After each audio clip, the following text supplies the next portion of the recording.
Everybody, what's going on?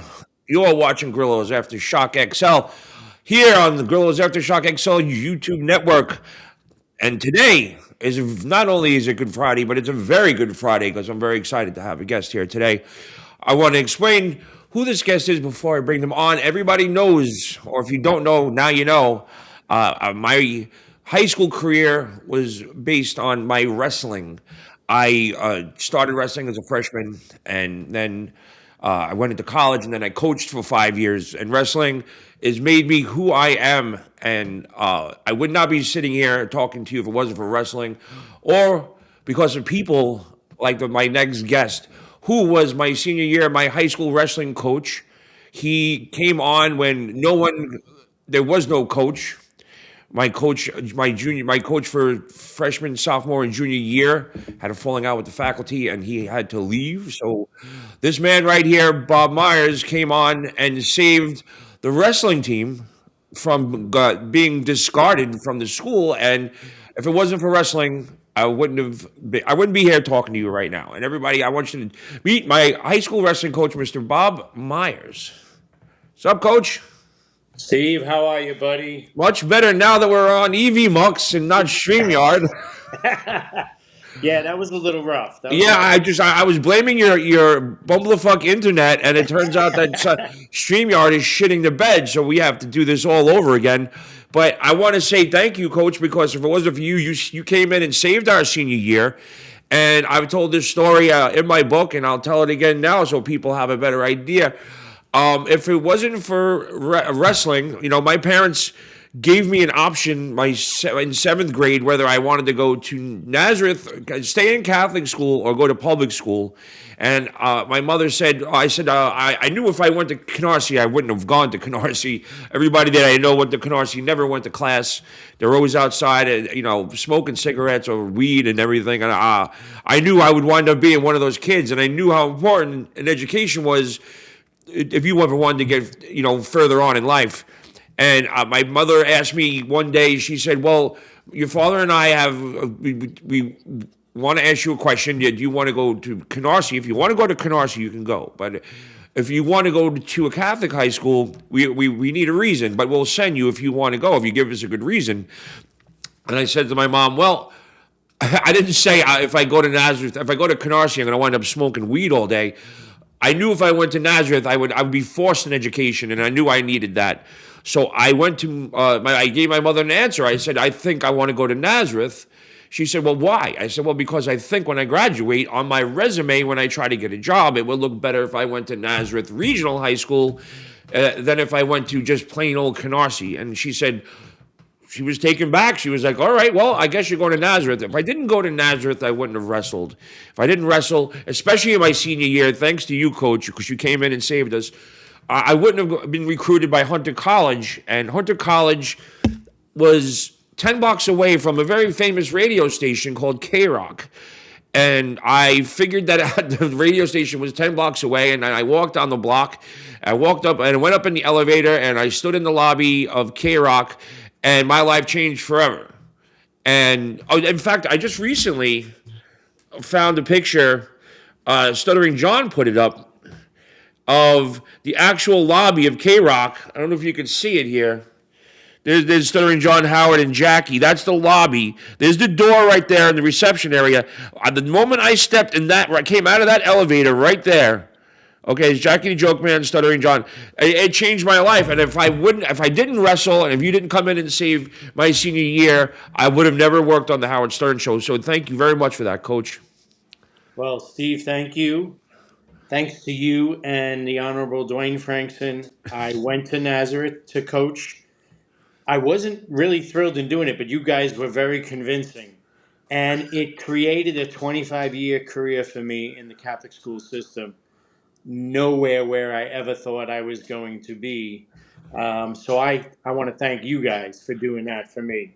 Yeah, it was kind of messed up because, they had a change in athletic directors my senior year, and the guy that took over really, as you know, being a wrestling coach for as long as you have, and being a wrestler yourself, Not like now because it's so big right now wrestling, but it was not big, especially in the Catholic High School Association, that whole league, because no one understood it. It was more of a Pennsylvania upstate kind of sport, and in Brooklyn nobody wrestled because it was deemed gay. You know, it was like there was very homophobic overtones to the wrestling community, and it was a disrespected sport. Correct? Oh yeah, very much so. I could tell you stories forever, but I don't think my teachers knew that I was on my high school wrestling team. Yeah. They would never show up for a match. Practice was at 6 o'clock in the morning because we couldn't get the gym. You know, I had that problem. So in wrestling, it had no respect.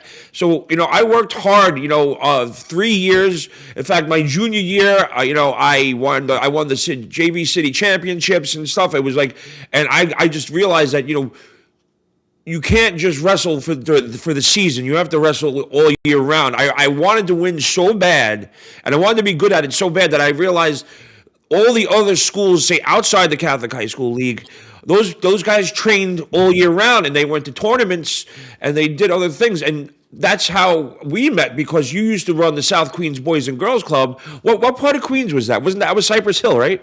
No, Richmond Hill. Richmond Hill. Okay. And that was not exactly a good neighborhood either. Talking about that was a tough neighborhood, and I had a car, and me and Dwayne Frankson, and I would pick I remember just jamming. It was probably so illegal, but now it's illegal. I would jam like 7 wrestlers into a car, and I'd go, and we go to like the South Queens Boys and Girls Club. And you always had a nice tournament with respectable people there. With like the tournaments weren't easy, and I won a couple of tournaments. And then my junior year, I went to Lock Haven University wrestling camp for 2 weeks, where I really got good. And now here I am, a senior, and Coach Ferranzano had a falling out, and they really didn't care enough that there was at least 20, 30 people, especially there was like 5 seniors. They didn't care. They were ready to discard the season, and it was like so fucked up that me and Dwayne had to go and beg you. I was like, all we needed is an adult just to stand in the room just so we could have a team. But you came in and you had a different coaching style. You didn't yell and scream. You were very subtle about your coaching methods. And it was just, thank God you came in, because they weren't going to really sport a team unless, imagine that, we're paying all that money to go to Nazareth and I had to go find a wrestling coach. Yeah, listen, I had a 40-year career coaching wrestling, 40 years. And even when I had the best teams, and in 97, Nazareth was ranked nationally in the prep schools, and we still weren't respected. It was rough. It was a tough thing. Even when I moved upstate Section 1, listen, I don't want to cry over spilt milk, but that's why I will hire a wrestler anytime. I don't care about anything else. You tell me that you wrestled for 4 years, and I'm going to hire you. Well, because I know you know how to work hard. You know you could skip a meal, you could sacrifice, and you're not afraid to get stuff done. I put wrestling on my resume. When again, Nazareth looked good on my resume, and I put 4-year Letterman wrestling. And when I got the interview with Gary Dell'Abate for the Howard Stern show, well, guess who wrestled? Gary Dell'Abate. Oh. And when he saw the wrestling on my resume, that started an hour-long conversation. And that's why I pretty much got the job. On top of the fact that wrestling got me into Hunter, having wrestling on my resume, just like you said, you were a high old wrestler. It broke the ice with Gary, and when he found out I was a wrestler, it changed the whole entire job interview. So I wound up coaching. I felt I had to give back, and one of the people that I wrestled with at Hunter, Julio Chacon, who was a fabulous wrestler out of Jersey. I heard he was coaching Xavier High School, which just happens to be like a couple of blocks from my apartment at the time. And I met Julio again, much like you, was like the nicest coach. Of course, you would never take the shit that Julio took, but Julio was like the like one of the most technically skilled wrestlers I've ever seen in my entire life. I just remember walking in saying hello, and I'm watching, and he's running like push-ups and stuff, and one of the kids took a pen cap and threw it at Julio and hit him in the head. And they all start laughing. I go, no, you get up. And I made him do like 50 push-ups in front of everybody. And I was like, Julio, do you need an assistant? He goes, yeah. I said, good. And I went there every day. And talk about it's one of the most prestigious schools in Manhattan. They did not give two shits about the wrestling team at all whatsoever. Like the rugby team got to go to Ireland. They wouldn't let us go to Baltimore for a tournament. You know, they had trainers for the football team. We got a fucking beat up old medical kit with some fucking tape in it. I'm not kidding. So I literally, because I was right there every day, I went and coached every single day. And I felt it gave me so much, I had to give back. And I enjoyed coaching so much. But, you know, when I lost it was because the school gave us no fucking respect. And the athletic director was just like, you know, we practiced in the old basketball court because they built a new one. So we had to roll out mats every single day. It wasn't like, you know, they have today where there's a fucking wrestling room and you don't have to roll up mats every day. So we had to roll up the mats and, you know, and they just, what broke, you know, every day during wrestling season is the most important day, correct? You can't skip a day. You can't, like, if you skip a day, that's, you know, maybe 30 seconds a win, you just gave up on your next match. So the athletic director moved to another school. And I was like, thank God. And the new athletic director came in and he was like, we're going to make this wrestling team fantastic. But the old AD still had really like some clout with Xavier. So one day they come in and we walk into the gym and there's the girls basketball team, and it wasn't even girls basketball season yet, from another school where the old AD went. They took over our fucking gym one day a week for fucking practice during our season. He goes, well, just go to the gym. I went, no. You have to wrestle every single fucking day. So, and Julio just like kind of shrugged his shoulders, and I was like, I was so emotionally involved in doing what I was doing that I had to step away because I turned to one of the kids. I was like, you kids got to get together and have your parents call and complain. And I'm like, now I'm conspiring with children. And what did I do? I got maybe $500 for the season. You know, I didn't care. I didn't do it for the money, but I was like, you know what? I had to get away from it. I was too emotionally involved. Listen, I know the feeling. Don't let it. This is the world we live in. You know, high profile. And don't get me wrong. I love baseball. I love basketball. I love football. I enjoy all sports. But we know, you know, the money sports. And wrestling, it is better. This new, was it Real American Freestyle Wrestling is on now. And all the MMA, the better MMA guys are all wrestling people. You know, so there is a little more respect. And New York City's actually got great wrestling now, too. So, you know, it turned around a little bit, but it'll never be because it's the Michael Jordan effect. It's the Julius Erving effect.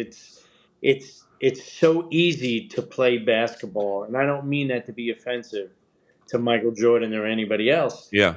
You know what I mean? It's just skills. Where wrestling is, you're sacrificing. You know, you're getting burns. You're getting cauliflower ear. You're not eating. How many days did you go without food, Steve? 3 days. You know, 3 days. I remember losing 13 pounds in one day. Yeah. Wearing garbage bags. Yeah, I did about 6 pounds in one day. It was the Empire State Games, and I wanted to drop a weight class, and I went in Central Park. I ran 3 loops with my combat boots, 4 pairs of sweatpants, a garbage bag, 3 thermals, and 2 hoodies, and a wool hat. And I did 3 loops. I did 1 upper loop, which is insane, and then 2 lower loops. And then I went to, because the tournament was actually at Hunter, and I went and I fucking lost 6.5 pounds. So it's crazy. Somebody called Michael Jordan and asked him how many pairs of sweatpants and garbage bags he wore. Yeah, no. I would come home every day from practice and throw in a garbage bag and run like Canarsie. I would run it was like square. I'd run all the way down and then come all the way up, and then yeah, I ran every night after practice. So that's how dedicated it is. But it does change your life as a person to be a wrestler because not everybody can do it. I remember guys from the football team coming down like, oh yeah, yeah, yeah. They lasted Yeah. a day. So it's definitely something that changed your life, and part of what happened with me too is a determination. Is I have all these great stories, and everybody keeps saying write a book, write a book, write a book. So I wrote a book, Gorilla Parts, and it takes a lot of hard work and dedication to write a book. And guess what? You wrote a book. I wrote a book. They're chasing monsters, everybody. Trying So to get an angle for you. that's a cool cover, by the way. You like that? That's my design. Yeah. So tell us about the journey for you as an author, because it is not easy. You do have to have this strong sense of determination to finish a book, and it's not easy like everything else in life. And how did you wind up doing that? And did being a wrestler have any part of making that book possible? 100%. I learned what I learned from wrestling, the determination. There is some wrestling in the book, by the way. Give a little bit away. I always make sure to mention wrestling in it, but this was a 45-year journey. In the eighth grade, I won some kind of a literature award for writing a little short story, and ended up getting published in one of those. Remember those free newspapers in Brooklyn and Queens, the Tribune, the Tribune. So it's something I've always wanted to do. I just, life is hard. Children and work and all these other things, got in the way. And about 3 years ago, I wrote the book, and it just sat there. It just sat there. I never edited it. And then one day I said, you know what? This is what's left in my life. This is what the last thing I need to accomplish. And it's funny because I opened it up, Steve, and I started reading, and I went, what the? Oh, wow, that's bad. What did I try to say there? Because, when you're typing, it's like you're going away and crazy. But I sat and I edited and I edited and I edited and I just kept going, and I got it to where it was readable, and made a conscious decision that I was going to get it published, and it's here now, and it's a 45-year journey chasing monsters. And give people a little insight to what's going on with the book. So, chasing monsters, we all have monsters, Steve. We all have demons, right? Oh yeah. Sometimes it's that neighborhood kid that kicked your ass a few times. Sometimes it's your older brother or even your older sister. I have an older sister too. Um, Sometimes it's a teacher that just says that thing that is I know it happened to me. Hey fatso, hey Hulk or Lurch or whatever, that they think they're being funny and cute, and that stuff like that, really sits with you. Sometimes, Steve, it's the person that's supposed to protect you and make you feel safe, a parent. We all have monsters. All of us have demons. Sometimes it's not real. It's in our head, but we have them. And I had them for sure, 100%. And I wanted to write a book about the worst monsters there are, and they are. The monsters in here are pretty bad, and you got to figure out at some point. You got to figure out who the monster is. So Really, this is a murder mystery, correct? this is a thriller. It's a murder mystery. It's serial killers. It's a lot packed into this small book. A lot. So you're going to get into it when you start reading it. The monsters in the book are serial killers, and the main character is a police officer, correct? Yep, she's a police officer who is so good at her job. She gets recruited by the FBI just to do these kinds of cases. So she's chasing monsters. So that's where the title comes from, and it's because she had a monster, in her life, and that motivated her to want to do this. But you got to make a decision at some point when you're reading the book who the real monster is. Oh, is it her or is it the people she's chasing? Wow, I'm not going to tell you, Steve. Oh, okay. So you got to go and get. You got to read it to find out, and it's a 3-part series. This is part one. I did already make a decision that part 2 and 3 are going to be together because I got people calling me. What are you doing? You can't make us wait that long. So I'm going to put part 2 and 3 together in the next book. I hope I'll have it out before the fall, and it'll really bring things together. And people are going to be reading the book, and they're either going to curse me out or they're going to applaud me, or maybe they'll do both. You better be careful because it sounds like a TV series to me. Well, you know what? We'll have to send it to what's his name from that's making every movie and TV series now. David Chase. Taylor Yellowstone. Oh yeah, that guy. Oh my God, that show's so good. He makes a show every week. Yeah. Does this guy have a life? God No. bless him. So, but is there anything that you can recall that give to the audience about me and my as a young senior in high school that you remember about me? Wow, that's a loaded question. But Yeah. I will tell you this, Steve. The Steve that was in front of me is probably not the Steve that wasn't in front of me.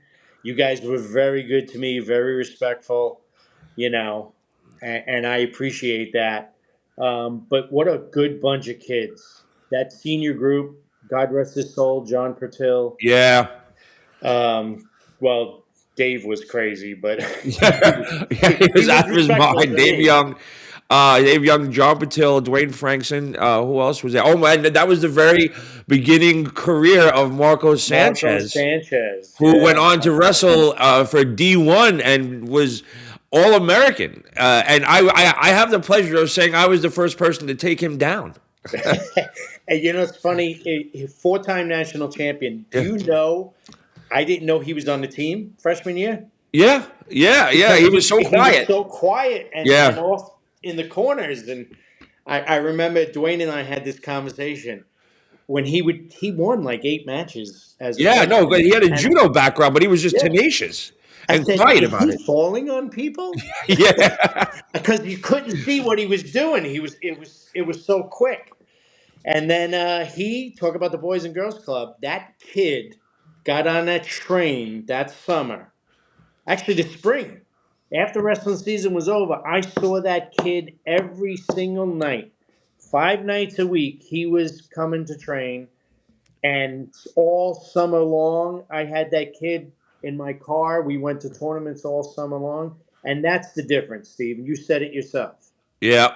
I remember one of the fondest memories was the trip that we took to Syracuse and your station wagon. Oh, God. I was like, I didn't realize Syracuse was that fucking far. Yeah.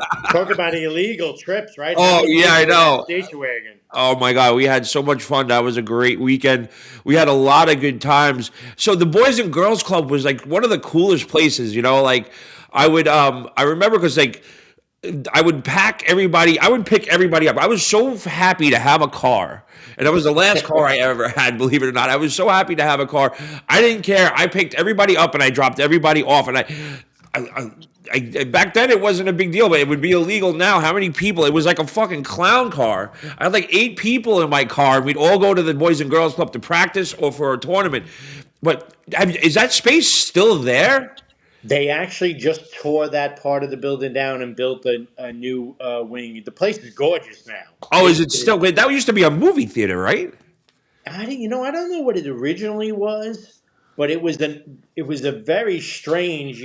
You came in and there was all different directions to go, and we Yeah. had the space we had. I think when you were there, I'm trying to remember. We used to be the old Tommy Gleason boxing gym, which, Okay. which had Mark Breland, Donnie Lalonde, all these world champions, Riddick Bowe, even Mike Tyson came there a bunch of times, and they had a falling out and they left, and I got the space. I missed Tommy and Joe Gallo was the other trainer, and I missed seeing those guys, but it was so nice. We had a huge space after that. Probably the best wrestling room in New York City ever. I had so much fun there, and I this is gonna sound funny. because I told this story a lot, and I always wait for people to pause because I didn't go to our prom. I thought it was just stupid, a waste of money, And I didn't like half the people in the school anyway, so it was like I tell the story. I was like, you know what everybody's like, oh, what did you do for your prom? I went, well, me and my friend John went to the Boys and Girls Club and we wrestled for about 2 hours, and then we went for a swim, and then so that's what I do. And then everybody's like, "That's the gayest thing I've ever heard." My date was John Patil, and the place was the South Queens Boys and Girls Club. And then we swam. I think you had a tournament coming up, so we were still training. Yeah. And I in my trailer upstate, I still have the tournament sheets that I won at the Boys and Girls Club, and you were so funny because you had a stamp with your fucking name on it. Yeah. Listen, I used to send so many letters out because back then you didn't invite people to a tournament through an email. You had to literally put it in an envelope and send it out. Yeah. What a different world. When I first started doing that, Steve, I had a computer. I remember getting my first computer, and the only thing it did was a mailing list. Yeah. It was the only thing I knew. Oh yeah, basically, how to do. There's a word processor, really. Basically, you instead of typing it on a piece of paper, at least it's stored somewhere. You didn't have to worry about paper. But I'm so proud of you, Coach, that you wrote a book, and I'm definitely gonna buy it right when we get off of here. I'm just a lazy son of a bitch. I'm the one who I get mad at people. You didn't buy my book, and then fucking there it is. Love it. You got the hard copy too. This is what I'm going to do, Steve. I'm going to write something in my book. Don't buy my book. I'm going to write something in here. Okay. You send me your address. Okay. Send you this and this, and then you're going to write something in here. Oh, and I'll send it back. And you send it back. All right. I like that. That's what's going down. But Coach, I'm so happy for you. This is a great moment for me to be able to interview you on my show, and I think you need to come on to Vegas on a book tour. How about that? I would love to do that, Steve. All right, because I'll be out there. Buddy. Vegas is very good to me out here. I'm living a very blessed life, and it's very nice to have you here on Good Friday. And I hope you have a wonderful Easter. And everybody go out and get Chasing Monsters. It's available on Amazon. So is Gorilla Parts. Coach, thank you so much for coming on today. Steve, I love you, kid. Love you Take too. care of yourself. All right, bye-bye.